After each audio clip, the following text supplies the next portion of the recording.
فساد کا سبب بن جائے۔ تو بہت ساری چیزیں میں نے اس سلسلے میں آپ کی خدمت میں عرض کر چکا ہوں۔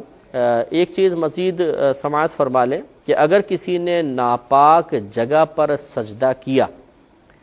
اور اس یا قیام کیا، زمین پہ کھڑے ہوئے ہیں یا مصلی پر، جہاں پر کھڑے ہوئے ہیں اس کے نیچے کی زمین، یا سجدہ کیا تو جہاں جہاں اعضائے سجود زمین پر لگے ہیں وہ حصہ زمین اگر ناپاک ہوا تو نماز فاسد ہو سکتی ہے۔ لیکن اس میں تھوڑی سی تفصیل ہے، وہ تھوڑا آپ یاد رکھیے کہ اگر وہ نجاست اتنی ہے، یوں سمجھ لیں، پہلے میں آپ کو سمجھا دیتا ہوں کہ دیکھیں جیسے آپ ایک یوں اپنی ہتھیلی سیدھی کر لیں، اس میں پانی ڈالیں، جب پانی گرنے لگ جائے تو آپ رک جائیں۔ جتنا یہ آپ کے ہاتھ میں نظر آ رہا ہے اس کو شرعی لحاظ سے 1 درہم کہتے ہیں۔ اگر کوئی نجاست بہنے والی ہو، جیسے ناپاک پانی ہے یا پیشاب ہے یا بلڈ وغیرہ ہے، اور وہ 1 درہم کے برابر ہو، مثلا زمین پہ لگا ہوا ہے اور ہم نے اسی پہ کھڑے ہو کر نماز پڑھ لی ہے تو نماز ہو جائے گی، لیکن مکروہ تحریمی ہوگی، اس نماز کو دوبارہ پڑھنا واجب ہے۔ اور 1 درہم سے کم ہے تو نماز ہو جائے گی، اس کو لوٹانا واجب نہیں ہے، ہاں ثواب میں تھوڑی سی کمی ہوگی، گویا کہ اس کو اس سے وہاں سے ہٹ جانا اور اس سے پہلے نجاست کو ختم کرنا سنت تھا۔ لیکن اگر وہ 1 درہم سے زائد ہے تو پھر یاد رکھیں کہ اس سے بچنا، اسے دور کرنا فرض ہوگا۔ اب اگر اس پہ ہم نے کھڑے ہو کر نماز پڑھ لی تو ہماری نماز نہیں ہوگی۔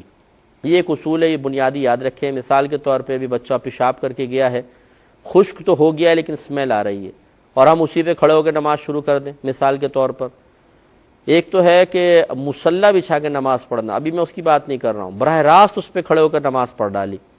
تو یقینی سی بات ہے کہ پیروں کے نیچے اتنا کافی بڑی جگہ ہوتی ہے جو مطلب ناپاک ہے، تو یہ نماز نہیں ہوگی، گویا کہ نماز تکبیر لگا بھی لی تو فوراً نماز فاسد ہوگی۔ یا مثال کے طور پہ سجدے کی جگہ پر ناپاکی ہے، آپ نے تکبیر لگائی، کھڑے ہوئے ہیں جہاں پر وہ پاک جگہ ہے تو نماز شروع ہو گئی، لیکن جب آپ نے پیشانی زمین پر رکھی یا دونوں ہاتھ زمین پر رکھے اور ان کے نیچے کی زمین جو ہے وہ 1 درہم سے زائد ناپاک ہے تو بس آپ کی نماز فاسد ہو جائے گی۔ اس لیے معلوم ہوا کہ پاک زمین پہ نماز ادا کرنی چاہیے۔ اس پہ ہم تھوڑا سا کلام مزید کریں گے۔ کالر ہمارے ساتھ ہیں، السلام علیکم۔ تو آپ کی خدمت میں عرض کر رہے تھے کہ میں نے آپ کو بتایا کہ اگر نجاست بہنے والی ہو جیسے پیشاب وغیرہ ہے تو اس میں 1 درہم کی مقدار کا اگر آپ کو اندازہ کرنا ہے، آپ ہاتھ سیدھا کر لیں، اس میں مثلا پانی ڈالیں، جب ٹپکنے لگ جائے تو رک جائیں، جتنا ہتھیلی میں ہے یہ 1 درہم کہلاتا ہے۔ اگر آپ کے اعضائے سجود کسی نجاست پر لگے ہیں نماز پڑھتے ہوئے اور وہ 1 درہم سے کم تھی تو نماز ہو جائے گی، لیکن خلاف سنت ہوگی۔ اگر 1 درہم کے برابر نجاست تھی تو پھر آپ کی نماز مکروہ تحریمی ہوئی ہے، اس نماز کو بعد میں دوبارہ پڑھنا واجب ہے۔ اور اگر 1 درہم سے زیادہ نجاست تھی، پاؤں کے نیچے، دونوں ہاتھوں کے نیچے آ گئی تھی یا پیشانی وہاں پر لگ گئی تھی تو پھر یہ نماز نہیں ہوئی، گویا کہ نماز فاسد ہو گئی، گویا کہ نماز کے فساد کی ایک صورت بنتی ہے۔ اور اگر وہ گاڑھی نجاست ہے، جیسے مثال کے طور پہ یہ مینگنی ہوتی ہے بکری کی یا گوبر وغیرہ پڑا ہوا ہے، تو اس میں بس اتنی سی مقدار بھی اگر ہوگی نا، تھوڑی سی مقدار، اس کو 4.5 ماشا کہتے ہیں، یہ ہاتھ کے نیچے، پیشانی کے نیچے آ گئی یا پاؤں کے نیچے تو نماز فاسد ہو جائے گی۔ اسی میں ایک مثال آپ کو بھی دیتا ہوں لیکن ایک کال لینے کے بعد۔ السلام علیکم، بسم اللہ الرحمن الرحیم۔ تو میں آپ کی خدمت میں عرض کر رہا تھا کہ اگر بہنے والی نجاست ہو تو اس میں درہم کی مقدار علیحدہ ہوتی ہے، لیکن اگر گاڑھی نجاست ہو تو اس میں درہم کی مقدار کا اندازہ لمبائی چوڑائی سے نہیں بلکہ وزن سے کیا جاتا ہے۔ 4.5 ماشا وزن کو 1 درہم کی مقدار قرار دیا گیا ہے، اور 4.5 ماشا آپ کہاں پہ ہم تولیں گے، اتنا سمجھ لیں کوئی لگی ہو گوبر یا مینگنی وغیرہ ہے، مثال کے طور پہ 4.5 ماشا کی بن جاتی ہے۔ گویا کہ اب دیکھیں بعض اوقات ایسا ہوتا ہے، اور یہ بڑی توجہ والی بات ہے کہ بعض عید گاہیں ایسی ہوتی ہیں جن میں گراسی گراؤنڈ ہوتا ہے اور اس میں کھاد کے طور پر گوبر ڈالا گیا ہوتا ہے یا اور گندگی ڈالی گئی ہوتی ہے، جو کیونکہ اس سے کھاد اچھی بنتی ہے۔ اب اس پہ اگر کوئی مصلی بچھا کے نماز پڑھ رہا ہے تو اس کی گنجائش نکل جاتی ہے، نماز ہو جائے گی۔ لیکن اگر کوئی براہ راست کھڑے ہو کر نماز پڑھ رہا ہے تو گویا کہ اس کے پاؤں کے نیچے گاڑھی نجاست ہے، بہنے والی تو نہیں ہے، گاڑھی ہے،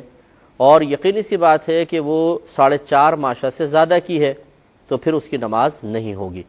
اس لیے اس پہ بڑی توجہ کرنی چاہیے۔ اگر آپ کے اطراف میں خصوصاً پنجاب سائیڈ پر بڑی بڑی عیدگاہیں ہیں جن میں باقاعدہ گھاس والا پورا گھاس اگی ہوئی ہے، اور اس گھاس کی نشو و نما کے لیے بعض اوقات ناپاک پانی ڈالا جاتا ہے۔ یہ تو اکثر ایسا ہوتا ہے کہ، اور ہمارے یہاں پر بھی کراچی میں جتنے فٹ پاتھوں پہ گورنمنٹ کے درخت لگے ہوتے ہیں، ان کو جو پانی دیا جاتا ہے وہ نالے کا پانی ہوتا ہے، گندا کالا پانی ہوتا ہے، کیونکہ وہ پانی بہرحال درختوں کے لیے بہت مفید ہوتا ہے لیکن وہ ناپاک پانی ہوتا ہے۔ اب اگر یہ پورے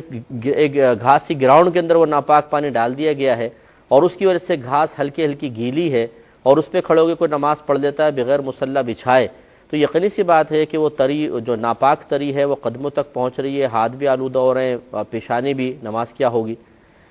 اور اگر بالفرض یہ اس طرح ناپاک پانی نہیں بھی ہے،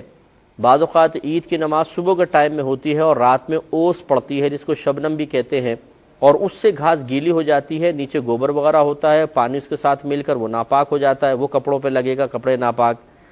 اور اسی طرح اگر بالکل خشک بھی ہے لیکن اس پہ گوبر نیچے ڈالا گیا ہے، اس گوبر پہ کھڑے ہو کر اگر نماز پڑھیں گے تو نماز نہیں ہوگی۔ یہ خوب اچھی طریقے سے ان مسائل کو ذہن میں رکھنا چاہیے۔